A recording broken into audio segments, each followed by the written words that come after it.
বছরের এই সময় খুলনার দৌলতপুরের পাট গোডাউনগুলোতে শ্রমিকদের কর্মব্যস্ত থাকার কথা থাকলেও এখানে শুনশান নীরবতা। রপ্তানিকারকরা কৃষকের কাছ থেকে পাট ক্রয় করে জমা করলেও তা দিনের পর দিন গোডাউনে এভাবেই পড়ে থাকছে।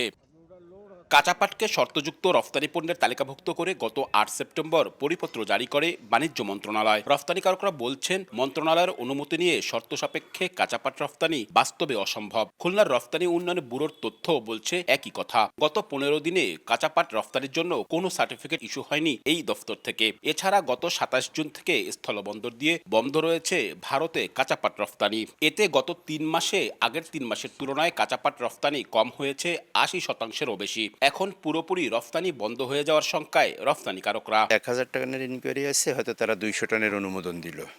তাতে করে আমাদের একটা বড় ধরনের ব্যাঘাত হচ্ছে রপ্তানির ক্ষেত্রে। পাটের সেক্টরের উপরে বাংলাদেশ অর্থনীতি দাঁড় করানো সম্ভব যদি আমরা অল স্টেক হোল্ডার একটা টেবিলে বসতে পারি।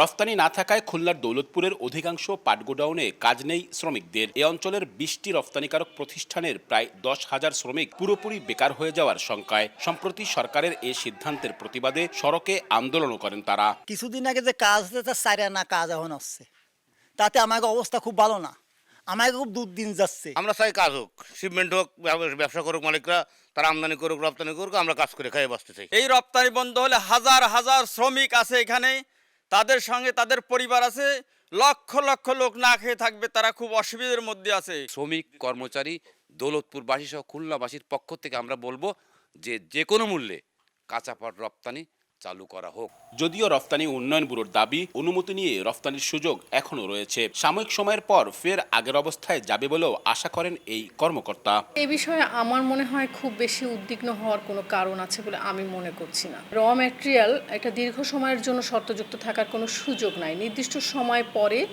এটা মন্ত্রণালয়ের সিদ্ধান্ত অনুযায়ী অবশ্যই এটাকে আবার শর্তহীন করা হবে, এবং আমি যেটুকু দেখেছি ইতিপূর্বে সেটা হয়ে থাকে নর্মালি। সবশেষ ৩ মাসে খুলনা অঞ্চল থেকে কাঁচা পাট রফতানিতে আয় হয়েছে $৪২ লাখ, যেখানে আগের ৩ মাসে এ খাতে আয় হয়েছিল $৩,৬৬,০০০। আব্দুল্লাহ আল মামুন রুবেল, সময় সংবাদ, খুলনা।